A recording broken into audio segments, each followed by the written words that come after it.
At sunrise, the Colosseum was already breathing. Its arches caught the pale gold of morning, light sliding over stone still stained with yesterday's blood. Beneath its towering bones, the city stirred. Vendors shouted for attention, their voices rising like a chorus of hunger baskets of olives, watered wine, cheap figs, all prepared for a crowd that hadn't yet arrived. But beyond the iron gates, something darker woke. Handlers whipped half-starved beasts into their cages. Lions with ribs like blades, panthers pacing in madness, elephants stamping as if they could crush their chains. From the tunnels came the sharp ring of steel swords being tested, edges kissed against stone. Not practice, but preparation. Death was coming, and Rome was eager. The crowd would soon pour in, tens of thousands of citizens and slaves, soldiers and senators, all drawn by the same thirst. They called it entertainment, but what they worshipped was far older violence dressed as glory. The arena was no playground. It was a cathedral of cruelty, machine-built to remind the living who ruled them. Every cheer was loyalty disguised as joy.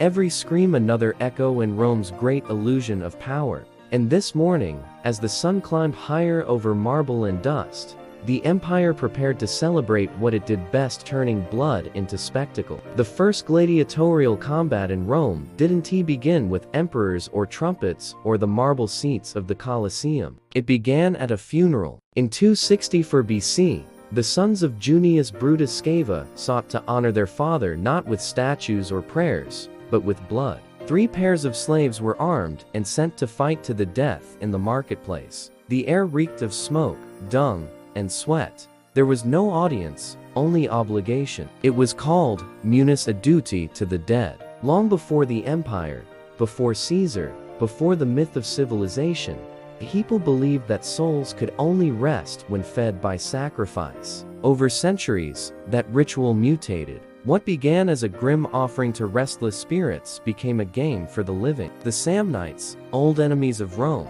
fought such duels to honor their fallen. Rome stole the custom, polished it, and baptized it in marble. To bury a man with treasure showed wealth. To bury him with slaughter showed power. And power was Rome's only god. By the 3rd century BC, the games had grown beyond graves. The Senate saw their value. Blood, they realized, could bind the people tighter than any law. Festivals once sacred to Jupiter now reeked of spilled entrails. Leaders began sponsoring gladiatorial shows to curry favor with the masses. The armor of each fighter told a story: the Samnite's broad shield, the Thracian's curved blade, the Gaul's massive sword. Every strike replayed Rome's victories. Every death retold a conquest. War had come home, wrapped in applause. The wooden arenas became stone. The crowds grew. The sand grew redder. Rome no longer fought to honor its ancestors. It fought to remind itself it could not die. But as the empire expanded, so did its hunger. Soon, men were not enough. The crowd demanded monsters. From the farthest corners of the known world, they came: lions from North Africa, leopards from the Caucasus, crocodiles from the Nile, bears from the Alps. Caravans dragged cages across deserts. Fleets carried them down the Nile. Handlers risked death every step of the way to feed the city's addiction to blood. The Romans called these shows Venatianese hunts. But these were not hunts of survival. They were demonstrations of control. To conquer nature was to prove that Rome's reach knew no limit. Julius Caesar himself paraded the first giraffe ever seen in Europe. The people called it a camel leopard, half camel, half-spotted cat. It was exotic, impossible, a living trophy. And so they killed it, tearing it apart to prove that wonder itself could bleed. The message was clear: if Rome could destroy the unimaginable, nothing could threaten it. When the Colosseum opened in AD, Emperor Titus celebrated with 100 days of slaughter. 9,000 animals died. Their bones were later found etched with knife marks and scorched traces, evidence of deliberate starvation and torture. Lions and bears weakened before battle to ensure they died quickly. Even elephants, creatures that once crushed Roman legions under Hannibal's banners, were paraded and butchered for cheers. Behind the screams was a monstrous efficiency. Ships, cages, food, water, slaves. It took an empire to sustain this ritual. Nature itself was plundered and displayed.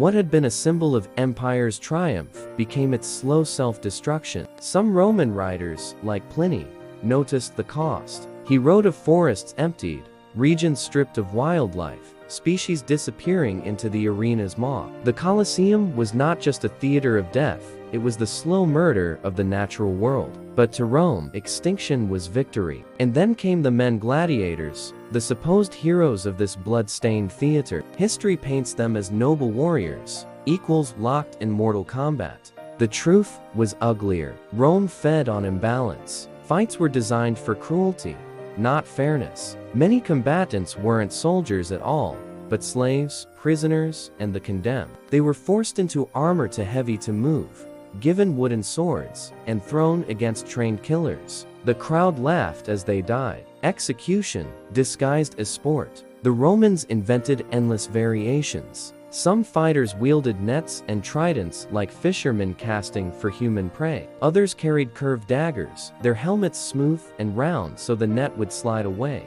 The match was not about victory, but suspense. Would the net ensnare, or the blade cut through? They even introduced female gladiators, gladiatrices, mocked by writers but adored by crowds. They fought dwarfs, beasts, even each other. For the mob, novelty was as sacred as blood. Armor was not protection, it was punishment. Some helmets muffled hearing or narrowed vision until fighters stumbled half-blind. The audience howled with laughter. Death became comedy. And above it all, Rome whispered the same message: you exist to entertain us. But the cruelty did not end with combat. By midday, when the crowd's appetite demanded something new, the games shifted into theater. This was damnatio ad bestias, condemnation to the beasts. Prisoners, rebels, thieves, Christians, all thrown to lions and bears. Their deaths were not random. Each was scripted as a moral play. Thieves burned alive, traitors devoured by wolves, blasphemers torn apart by leopards. It was justice turned into ritual humiliation. Sometimes, myth itself became the weapon. Condemned men forced to act out legends before dying. One might play Orpheus, serenading beasts before being torn apart.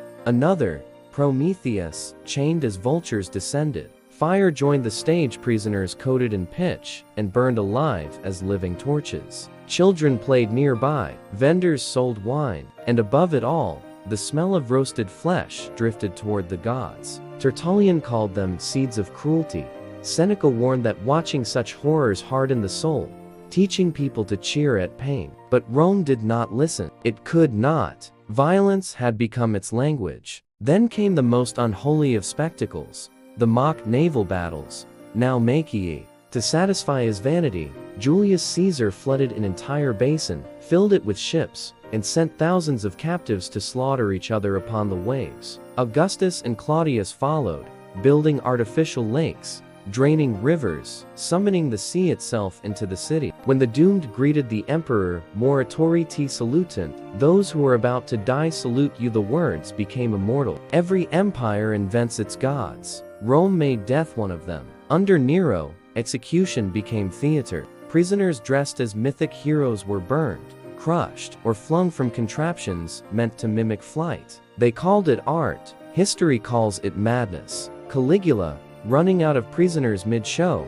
ordered spectators dragged from their seats to fill the gaps. The Colosseum did not distinguish between ruler and ruled, it devoured both, in time. Commodus, drenched in vanity, entered the arena himself dressed as Hercules. He slaughtered chained beasts and crippled men, collecting applause that was more fear than admiration. He charged the empire for his own performances, draining the treasury dry to feed his obsession. Even emperors became captives of the spectacle they created. And through it all, Rome applauded. Not everyone joined the roar. Some whispered dissent. Seneca condemned the arena as a breeding ground for cruelty. Cicero called it a corruption of courage. Early Christians saw it as proof of pagan evil, and many paid for their defiance with their lives. Thrown to the same beasts, they refused to cheer. As the centuries passed, the cost of spectacle hollowed the empire. Wealth vanished into games. Citizens traded discipline for distraction. Juvenal named it panem et circenses, bread and circuses. The formula that doomed empires still follow.